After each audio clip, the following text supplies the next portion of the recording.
Good morning to everyone. It's a little bit tricky to speak after David, but I'm grateful to David because ITF came with the 100,000 dated CFO features years ago and nobody believed ITF. So now it's thanks to Fish Safety Foundation and Fish Charitable Trust, the attitude may change. How I change that?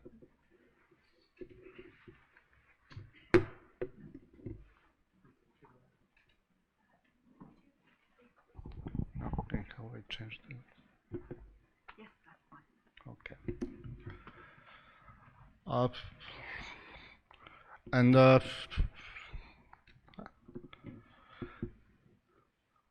I'm trying eventually will try in the 45 minutes or 50 minutes to get through the role of the trade unions in representing fishers and eventually improving the occupational safety and health and the work we do in the internationally and nationally to influence the regulations and activities and practices in the fishing industry to improve the life of the fishers at sea and to have better conditions, and also to link to the main topic of the workshop about ILO fishing. My name is Rossen Karavatchev and I'm originally from Bulgaria, seafarer, merchant seafarer, and for the last 30 years better to be considered mariner, covering in different countries and different places and different positions, trying to represent the interests of the merchant seafarers, crew on the rivers in inland navigation, fishers.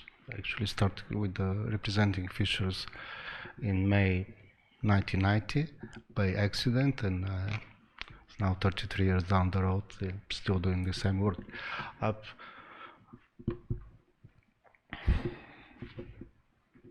And I'll try to get to cover as much as possible the history of the ITF, general view of our organizations, our principles and objective, how precisely we operate in the different forums, international organizations, and not just us, but also the other NGOs, and then to go to link what is our position, practices, and policies compared to and relevant to the combating the ILO fishing.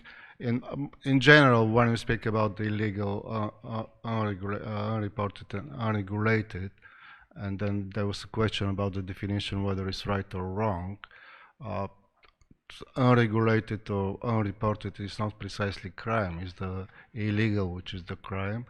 And our simplified position of the ITF is that unless you regulate and consider the conditions of employment of fishers and consider them equal to the fish and get involved in the process, there is no way to effectively combat the illegal fishing. Because I don't think that the idea is to combat the unregulated fishing, because it's I would rather expect the competent authorities and the institution and then the companies to regulate the industry, and we should not combat them to do so. We are a relatively young organization, or maybe the oldest trade union federation internationally, so set up in 1896 in London. Moved to Germany, then to Netherlands, and back in London since 1939, just a couple of weeks before the Second World War started. At the moment, we are representing between 18 and 20 million transport workers affiliated in 700 unions in over 150 countries, and we lost a couple of millions as a result of the negative effect of the COVID across all the types of transport. We are better known for the work in the maritime sector. we have around 350 maritime affiliates, of which 200 are representing seafarers, and with the nearly 1 million members represented by the affiliates of the ITF for seafarers, which is then the we can challenge, and I tried to challenge years ago, the official data of 1.6 million seafarers worldwide. Just look at the internal research of the ITF is 2,550,000 seafarers engaged involved in international merchant shipping, because otherwise it's mission impossible for the trade union to international organization to represent 70% of the all the workers. The reality is that 70% of all the workers in international shipping, all the seafarers, are covered by one way or another by collective bargaining agreement, and all are members of one or the other seafarers union, whether it's affiliated to the ITF or not. So it's the best regulated industry in the world and the best social dialogue in the world. And then we have the fishers, which is the lowest trade union density in the all across the different types of work, and also within the ITF. So at the moment we're increasing. We're with 130,000 members of who are members of our 89 affiliates, and 75% of these fishers are coming from the developing countries. So in the last 10 years we changed the mostly organizing in developed country. Now we're the ITF fisheries section is mostly representing and organizing developing countries. And what I try to how we approach the fisheries, that will first it has to be when we speak about the fisheries, we have to consider social, environmental, and economic dimension. We strongly believe that it should be considered not only to manage the fisheries resources, but provide fishers with the safe workplace in this work. And we believe that sustainable utilization of marine resources create a stable basis for the employment of fishers on decent terms of conditions, as well making a valuable contribution to the world food supply and coastal communities. And we try to address and represent the interest and work alongside the International Labour Organization to secure decent working conditions, the International Maritime Organization to secure safety of fishers, and at the FAO dealing with the sustainable management of fishers. And we work together to create a fairer, safer, sustainable future for fishers and fisheries alike. But then we believe that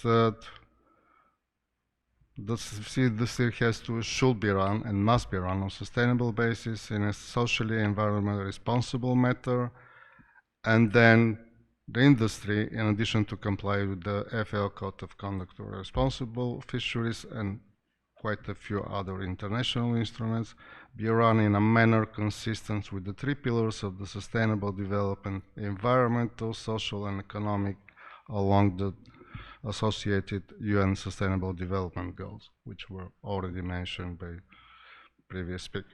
So what we do, it's trying to organize and mobilize of industrial fishers all across the world, and to increase membership and strengthen the numbers. We're campaigning and trying to make sure and to show to the we're strong enough.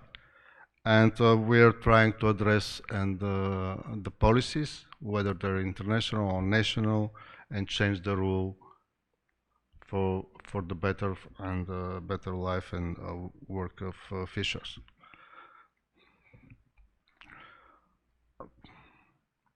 General our principles. enforcement of higher possible labor and social standards for those working in the fishing and the seafood supply chain. The standards must include international human and fundamental labor rights, international safety standards, international maritime labor standards, which are underpinned by the ILO Working Fishing Convention. The ITF support and promote the trade union rights for fishers, and we campaign and demand full enforcement of these standards. We support the growth of the industry and collective bargaining. We oppose, obviously, the employers and companies seeking to minimize their operational costs by tax and trade union avoidance. We oppose exploitation of migrant fishers on very low wages. We are trying to improve and to secure welfare and social security for the fishers, and we're combating and fighting the employers avoiding proper application of labor safety and environmental standards. As a matter of principle, to the past trade union, we oppose the unfair wage competition, and we believe that the employers should and must facilitate and contribute to the ongoing training and career development. And the objective and campaigns are to protect the conditions and improve conditions of employment, attack substandard employment, and seek ITF acceptable standards, irrespective of the vessel and crew nationality, flag of the vessel and crew nationality, strengthen affiliated union to maximize international solidarity, campaign for achieving universal ratification and implementation of the Working Fishing Convention. We try to pressure government and IGOs, international government organizations, to raise standards within the fishing industry, campaign to secure acceptable minimum wages. Also, our objectives are to eliminate the flag of non-compliance system, which is not the flag of compliance, convenience. In practice, through political activities, industrial action, and active cooperation with all the interested parties, and eliminate exploitation and ensure social protection of all fishers. How we try to do that? There's so many organizations, international organizations, dealing with the fisheries, and we are one of the many non-government organizations or observers trying to influence the outcome of these international organizations. We have mainly in the fisheries sector. We are active in the three of the the oldest agency, International Labour Organization, the young 103-year-old international organization, the biggest dealing with the fisheries, food and agriculture organization, and the International Maritime Organization, dealing with the different, all these agencies dealing with the different aspects of fisheries. We're from the trying to, speaking for the role of the NGOs, we're obviously most keen on the work of International Labour Organization, where we're 50%, half of the social partners and representing the workers, and then the unique tripartite structure of the way the international instrument and regulation are developed by the International Labour Organizations. The ITF itself do not have a vote at the International Labour Organization, but coordinate the activities of the workers' representatives. And the way it operates, Brandt may provide details, but the workers hold up to 25% of the voting power.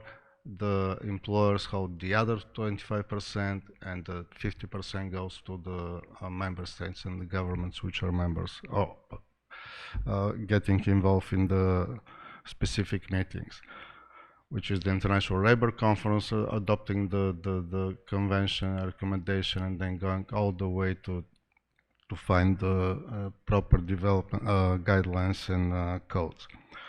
Then And there is other observers which are invited either by the International Labour Office or somehow are well aware in the communities and attend as observers to the meeting. But I'm saying that neither ITF, neither any other observer has the right to vote, but we have the advantage of coordinating 25% of the vote. Then we go to the organization, the International Maritime Organization, approximately 100 very noisy and very effective NGOs, non-government organizations representing different interests in international merchant shipping. And one of them, not the most important, but one of the most important one is the ITF trying to influence the outcome and improve safety at sea in merchant shipping. Speaking about from the staff, we were ITF itself, we are operating between 20 and 30 ITF staff and senior officials from the trade union are involved in one or the other major meeting of the IMO. Well, is the same number, which may say 20 to 30 involved in the work of the ILO, but going through all different venues and departments of the ILO.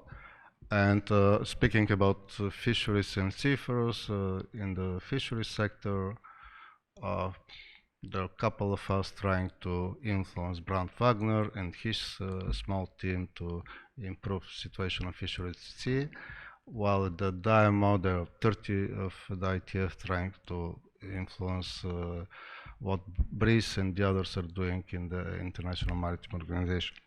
But still well respected, not so as observers at the at the IMO, the main players of the big shipping companies and the classification society who have the say. Then we're going to the FAO. ITF is having observer status, and also among the 100 or so influential NGOs. But where the environmental group and the human rights group, they're much more powerful, and if there is time left occasionally, they'll allow for the trade unions to speak. And speaking about the fisheries sector, employers and the big fishing companies are much better representing at the FAO, while just recently they began to show up and to get involved in the work of the IMO. Also, we're dealing with different, trying to influence and speaking with different IGOs. In the past, close cooperation with Interpol, fighting crime in the fisheries sector, and IU Fishing, OECD, Committee of Fisheries, quite effective work together with the employers within the European Union, European Commission, and general and all the memorandums of port state control. ITF is actively involved on the merchant shipping point and hoping that at certain moment IMO will promote and the memorandum of understanding will begin to enforce and implement and enforce port state control for fishing vessels, which we believe that this is the way, one of the most effective way to regulate the fishing from the high seas, the way it was done in the merchant shipping. And then we try to work with any interested party to make our point clear. Which, by the way, sometimes we're just trying to convince, sometimes we use the Seafarers Trust Foundation to fund different projects, including some of the projects of the World Maritime University. But this is the political work.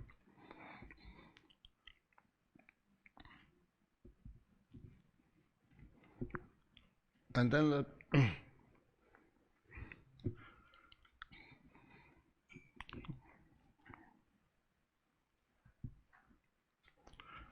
try to figure out where we are.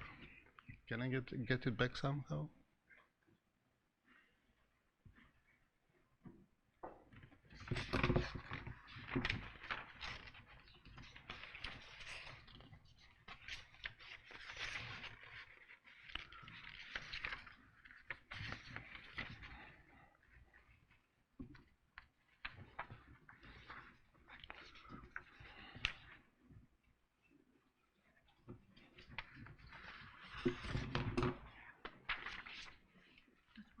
Hmm? Can you come back? Yeah.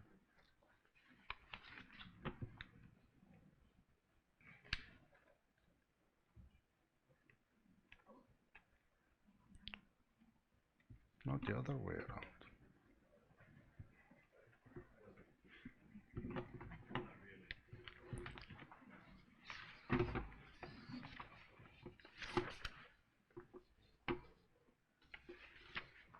This curtain comes in front and just go back. So you can see. This is there.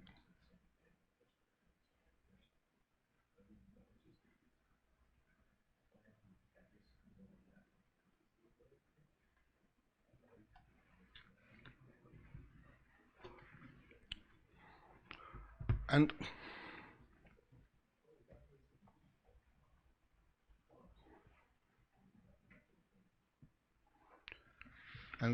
going back to the issue of how to fight illegal, unreported, and unregulated, we believe that I already mentioned that it has that in order to deal that it has to be much stronger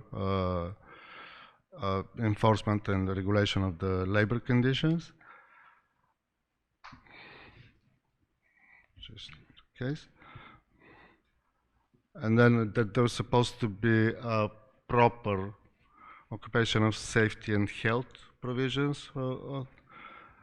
As a result of that, I've been trying to implement and to campaign internationally, also dealing with our affiliates.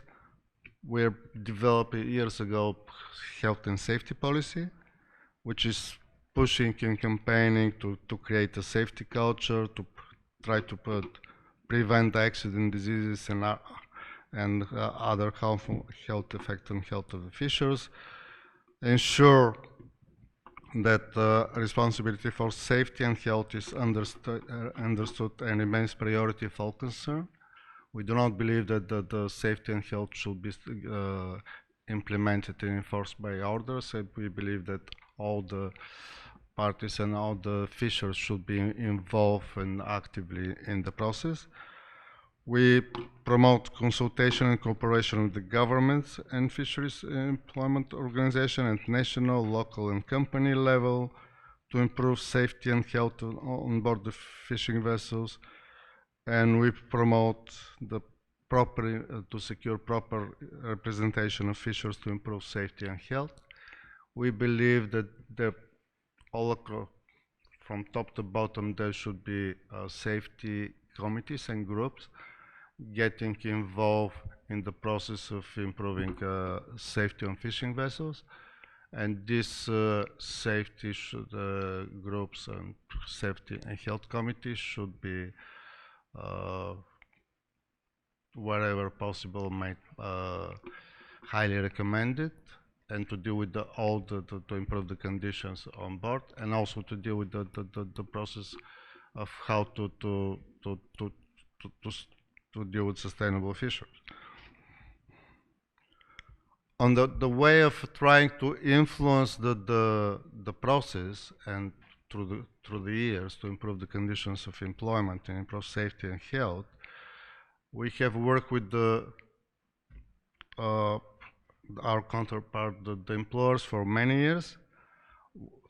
There is one very bad example of good cooperation between the representative of the seafarers and the ship owners at the first maritime conference in 1920. Actually, they decided, getting quite a supportive government together, to exclude the fishers from the coverage of the initial maritime labor conventions.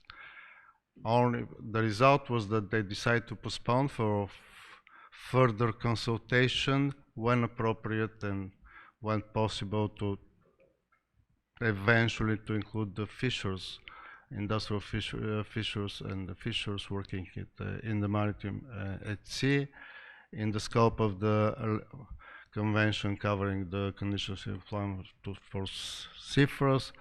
The result was 37 or 38 years delay before the first convention of the International Labour Organization covering the work of fishers at sea were adopted. Speaking about that, then for the good examples, actually the Port Control Initiative and principle was adopted in 1976 by the joint work of the ship owners and the ITF at that time, and nobody believed at that time that it's illegal. And initially, before the Paris MU was the Hague Memorandum of Understanding was supposed to implement the ILO Convention 147 on minimum standards for working and living conditions. Then one of the other initiative, which was then picked up by the IMO, was the progressive implementation of certain provisions. If there is difficult by the member state and authorities to implement certain provisions related to fishers and fishing vessels, which then this progressive implementation idea and principle was adopted and included in the Working Fishing Convention, was picked up by the IMO at the second session of the Joint Working Group on the initiative. So the second session of Joint FAO IMO Working Group on IU fishing related matters came with a great idea, thanks to Bryce and other representatives of the IMO, to work on the development of the global record of fishing vessels, and also to start the process of developing the Cape Town Agreement for implementation of Torremolinos Protocol, using the progressive implementation principle. Another initiative of social partners cooperation is the social clause in the European Union's Sustainable Fisheries Partnership Agreement with third parties, which require whenever, if European Union flag vessels or own vessels are operating in the EZ of third countries under this agreement, the conditions of employment and the fundamental labor rights of the local fishers employed on this vessel to be respected, and all the and the right to negotiate, the right to equal treatment, the right to proper pay. And so, and then we have another example that of the cooperation between the social partners and getting together to improve the situation for fishers is that adoption of reaching social partner agreement on implementing Working Fishing Convention in the European Union legislation, and this agreement from 2012 became directive of the European Union. Future and recent initiatives. This is the guidelines for the medical examination of fishers, which we felt, the previous one adopted in 2010-2011 for seafarers, failed to address the issue of medical examination for fishers, and it will hopefully, sorry, my mistake, next the beginning of 2024 the guidelines will be adopted by the joint working group. International Medical Guide for Seafarers was idea joint initiative of the international the ship owner representatives, ITF, and International Maritime Health Association. At the moment there is a drive and process and project to develop Europe social partners guidelines funded by the European Union on recruitment and placement of migrant fishers, which hopefully then will be the basis for development guidelines for on labor market services or recruitment and placement of migrant fishers, hopefully in 2 years' time. Another initiative which is underway, and generally there are some promises, there will be European Union Directive of Port State Control for fishing vessels, which was promised to be adopted somewhere around 2026, or either to have a separate directive or the simplified way forward,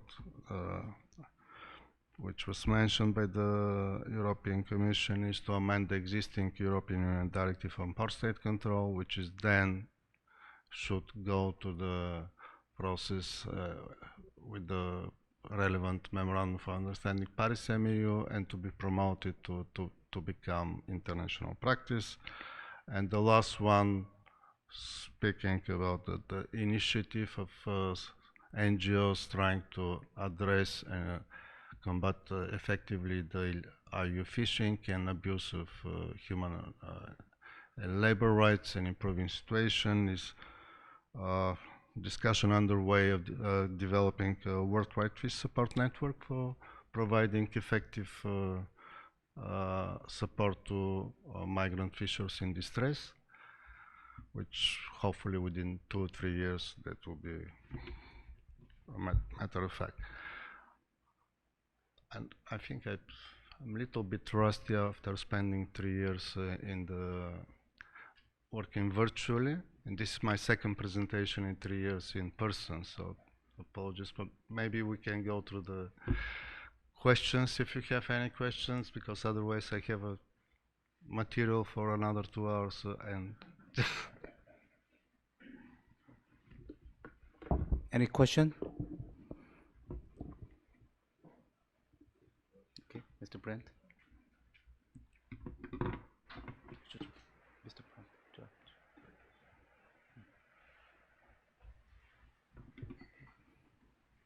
Yeah, thanks. Yeah, thanks. I was waiting first to see if anybody else wanted to ask a question before me because I can't see in the back. Anyway, a question to Rossen on Convention number 188. Rossen mentioned, he said, in the ILO, our conventions are developed, by governments, employers, and workers, right? So it's a tripartite organization, and that really affects the way the conventions are written. And one of the things that Convention number 188 says is that when a government goes to ratify the convention, to put in place the laws and regulations, it must first consult with the representatives of fishing vessel owners and fishers. Now, from the office perspective, from the Secretariat perspective, we see this as a really useful tool for the trade unions, because when these consultations are carried out, they are supposed to be carried out with representatives of fishers, representatives of fishers in the in the sector. So it's supposed to be something that says the government must reach out to bona fide representatives of fishers in the sector before they ratify the convention.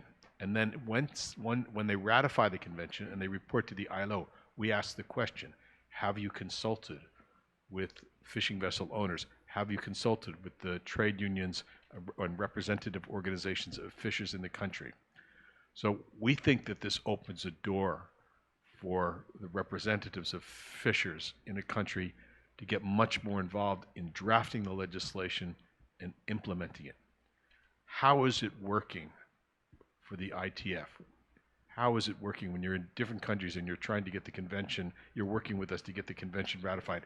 Is this helping opening the door and therefore giving a stronger voice to the representatives of fishers in the development of legislation, including all the things that Convention 188 covers?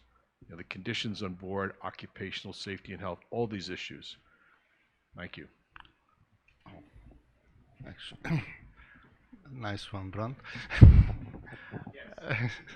Actually, is that I'm a huge promoter of the consultation, and it's part of the strategy of the ITF that consultation, proper consultation, and not just after consultation. The principle that it should be done on a regular basis, every 3 months or every 6 months or every year, to hold the consultation and how when you adopt the legislation and then when you monitor and try to improve the situation.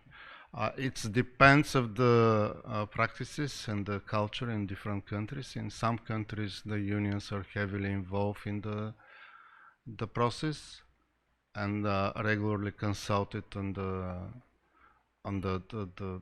the relevant instrument for fishing vessels, whether this safety or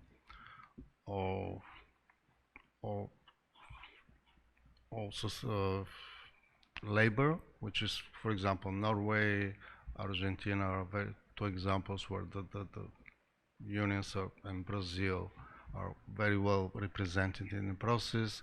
In some countries, there is a regular process, but not so strong trade unions, which is, for example, the Brice country of France, where they have a fantastic social dialogue, but where the unions and the experts are involved, but the trade unions are not so big. In some countries, it's they are oppressed and not allowed to get involved. Then people die, and it needs to be improved.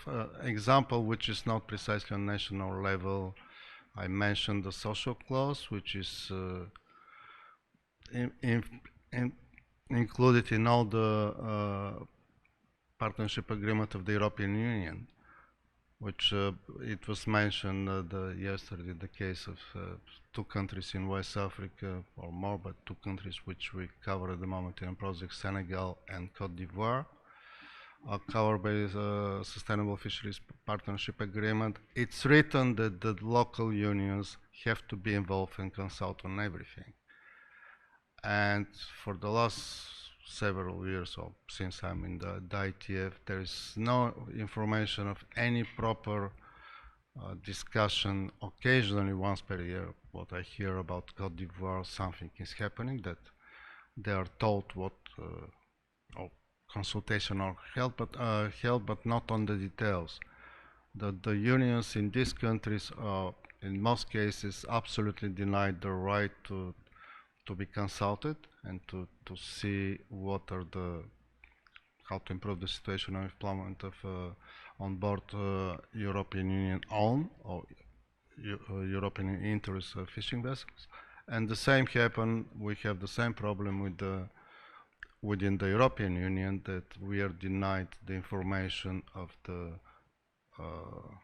what are the real conditions of employment of these vessels on the ground, that this is confidential information and negotiation trade agreement between the European Union and the relevant state, which I'm saying there is a provision when you read the protocols and the agreement itself, they must be in compliance with all the fundamental ILO convention, including the working fishing convention. So that's a work in progress, how to address the issue, and then the same way trying to fight the issue campaigning, which is not mentioned because it's a little bit more along the seafood supply chain, campaigning for the fundamental labor rights and the working fishing convention requirement, and respect and implementation and enforcement to be included in all the fish trade agreement of the European Union with third countries, which to a certain extent, I don't know how that's happened, really campaigning years ago, the idea of the European Union giving a red and yellow cards was initiated by this request made by the social partners, that the conditions of employment of fishers in the country which sell fish to the European Union has to be respected, and then how actually giving the red and yellow card, when evaluated and deciding to which country to be carded, a violation of labor rights of migrant fishers is taken into account. Okay, Professor Lafayette. Thank you very much, Rosen, for your presentation. Thank you very much for all the clarification and everything. I will have like 2 to 3 questions, basically, one after the other one, which are, some are quite disconnected, and the question are quite disconnected, but I think it's important to have these views and your views, and probably the ITF views. The first question is about the membership in the fisheries sector, memberships in the union. You mentioned in your first slide that there were 129,000 members affiliated through their unions to the ITF, which represent a very small fraction, basically, of the fishers in the world when we are considering 40, 50, 60 million of fishers. Can you tell us a little bit more about which sectors are more represented, which countries, which regions? That's my first question. And is there any global promotion of additional recruitment in different unions from the different countries? And if yes, how? And my last question is probably a little bit different question. I've noticed, and I'm not the only one to have noticed this, that you didn't say flag of convenience. You use the term flag of non-compliance. My question is it an ITF semantic change? An ITF semantic move from flag of convenience to flag of non-compliance? If it is, can you tell us why, please? Thank you. Okay, on the numbers, as Eric mentioned in his presentation, we cannot agree on the numbers, what's happening in the world, because we don't have any proper statistic. When you speak about 36 or 40 million fishers, the ITF is, because it's trade union, we focus on the industrial fisheries and industrial fishing vessels. Then there is no definition of industrial fishing vessel, which is then my definition, or our definition is generally it's either 24 meters or 100 gross tons or above, and heavily involved in the on the fishing on the high seas, and which is where we can have enough crew members on board in order to be able to have a proper trade union promotion and getting to promote the idea of the advantages of being a trade union member. Then it's coming to the issue, we have no idea officially how many fishing vessels in the world. Eric mentioned 68, and then there's another figure of 40 or 50. The official database is still, after many years of global record for fishing vessels, is still less than 25,000. I would rather prefer, I heard years ago, by the definition which I just say, either 100 gross tons or above, or 24 meters, and involved in able to fish on the high seas. There's another figure, 2010, which gave from the FAO, giving 176,500 vessels. So the truth is somewhere between maybe around 100,000 fishing in the world, of which we do not know 75% whereabouts of 75% of them, which is then our target is we're speaking about 3.5 to 5 million fishers, industrial fishers, which may eventually benefit from the being trade union member, and ITF and the national affiliates will benefit from trying to organize them. So we are targeting that, and speaking, I mentioned we have a 75% are coming from developing country now, and surprise, surprise, while all the other unions sectors of having falling membership, as a result of our campaigns, we're increasing by 10,000 per year, but due to the campaign in West Africa, the campaign in the Far East, in Indonesia, in Philippines, which not Philippines, okay, too fast is we are running campaign in Thailand, which is to expand in Indonesia and Philippines in the near future. And this is how we try to address through campaigning. If we finally agree on the numbers, it will be great, and to get them all the countries to be able to regulate the industry and but in order to regulate they have to know. We're campaigning for that the migrant fishers should have equal rights, which is the purpose of the campaign in Thailand, and the purpose we have the campaigning in Ireland and United Kingdom, and then we're just starting a couple of projects in Latin America. But it's first we have to push them to tell the Thai government, and for them finally through the ratification and implementation of World Fishing Convention to admit and to agree that the migrant fishers have certain rights. So now the next step after 25 years campaigning in Thailand to convince the Thai government that they have the right to form a union and to be formally represented. On the flag of non-compliance, some time when we speak about flag of convenience, it's almost illegal to mention flag of convenience, but it's for what the ITF is best known. We're running flag of convenience campaign in the merchant shipping, and as a result of that, that's where the strength of the ITF Maritime's section lies.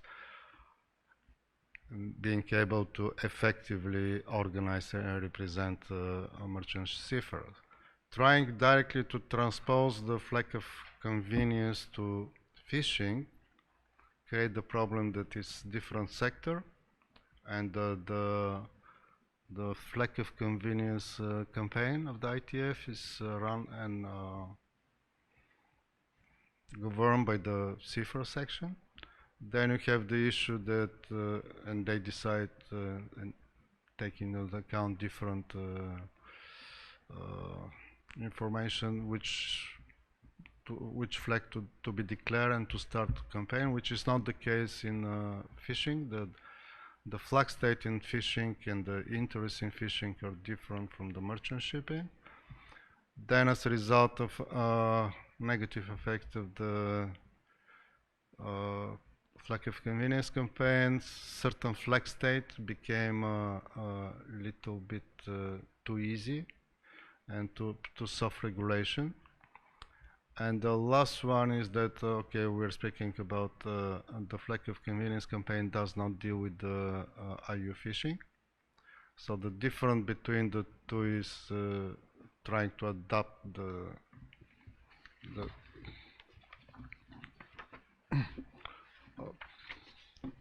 campaign, or to make it to be directly linked to the fisheries sector.